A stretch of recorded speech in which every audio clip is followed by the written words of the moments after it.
At about the midpoint of 2023, with Ron DeSantis working the will he, won't he striptease harder than an aging OnlyFans thought with a spot on her couch every bit as wet as her ovaries are dry, I argued in a video entitled The Trump-DeSantis Dichotomy that Ron had every right to run.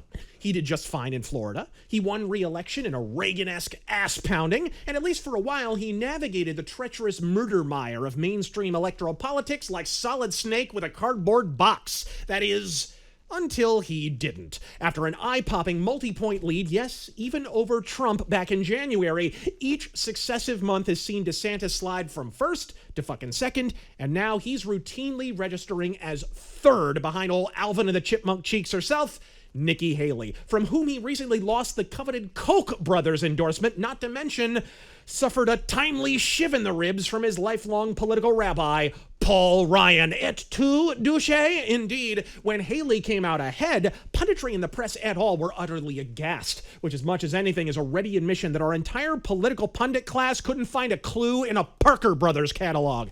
Anyone who's watched DeSantis long enough to learn his name knew long ago he's a formidable governor and who knows, probably a fine fucking dude.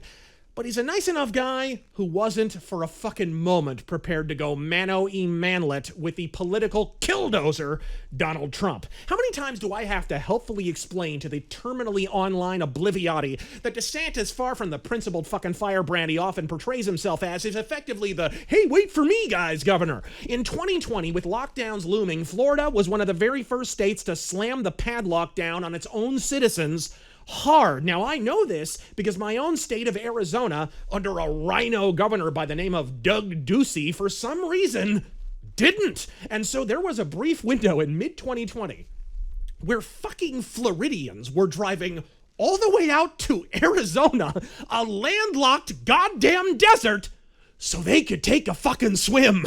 Now, we all know that didn't last, as it wasn't long until a fake-as-fuck story about COVID bodies on phony refrigerator trucks in Phoenix was contrived, one which Arizona media still has yet to retract, by the way, and Doug Ducey folded like a computer chair under Chris Christie's ass. But before all that, DeSantis took a long, lingering look over at Arizona and South Dakota, at that point exemplars of constitutional defiance in the face of naked abrogations of our autonomy and liberty, and said, well, shit, I'd like me some of that tourist cash. And so he seized a movement he never actually fucking formed, co-opted its entire existence, and somehow sold himself as the ultimate anti-coof lockdown crusader, in spite of having cucked the fuck out to it at ludicrous speed originally. My point is, DeSantis governs ably enough, at least when he's allowed by his mainstream GOP handlers, but if he has any talent peculiar to himself, it's a nigh superhuman ability to lick his fucking finger, hold it erect above his head, sense which way the wind's a-blowing,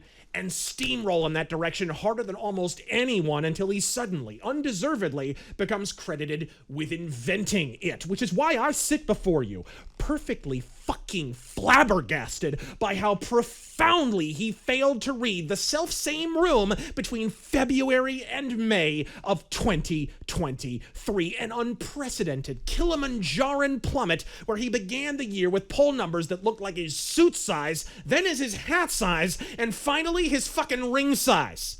His pinky ring size. If Trump is a military troop transport, DeSantis is an Afghan refugee desperately clinging to the landing gear. And here's the fucked up part, folks.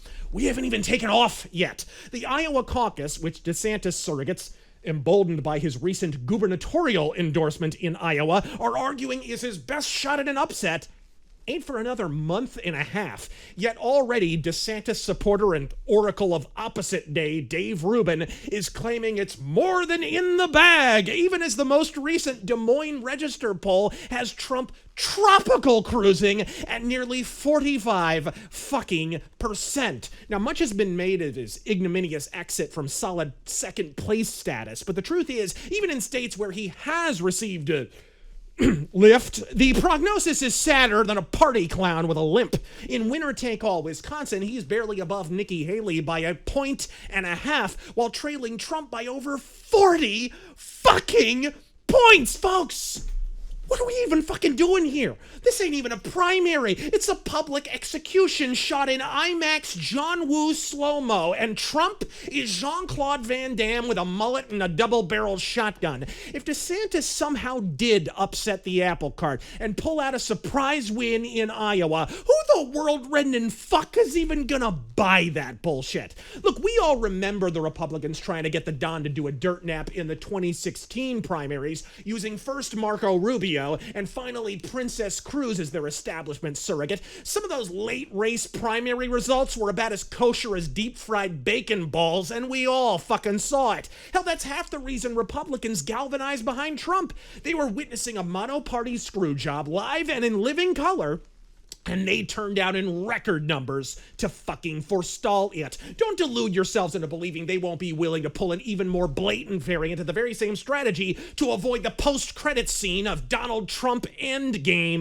But none of this was supposed to be necessary, and Ron was supposed to be their way to do it. But as anyone at all on Twitter can truthfully testify, thus far, the only thing he has managed to accomplish is recruit a crooked conglomeration of has-been Trump orbiters who, after piling aboard the MAGA murder wagon late in 2016, never received the political dispensation to which they believed they were entitled by the Dawn, and done turned heel for $12 and a butterscotch candy as DeSantis influencers.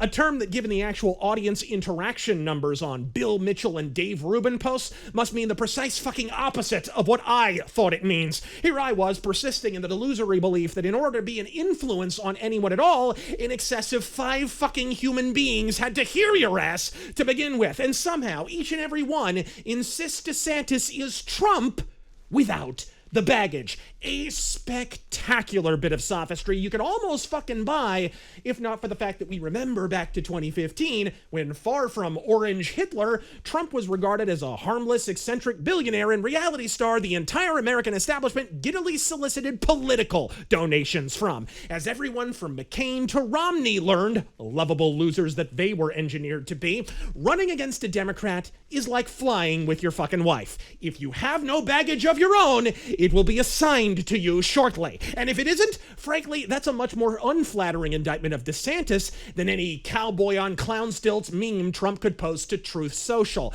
as it's a clear indicator that Ron is either immaterial to the monoparty or an outright asset to them. Allies and irrelevancies are ignored.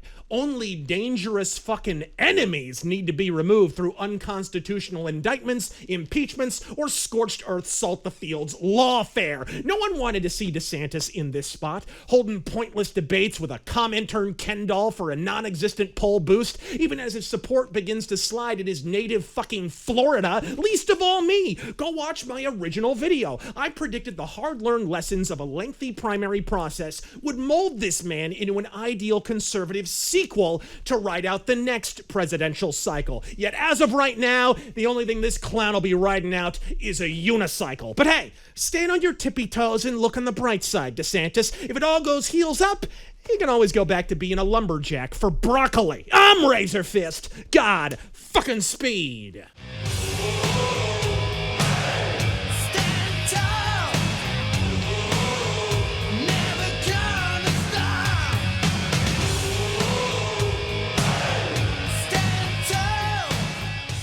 Neither of us will be the nominee for our party in 2024.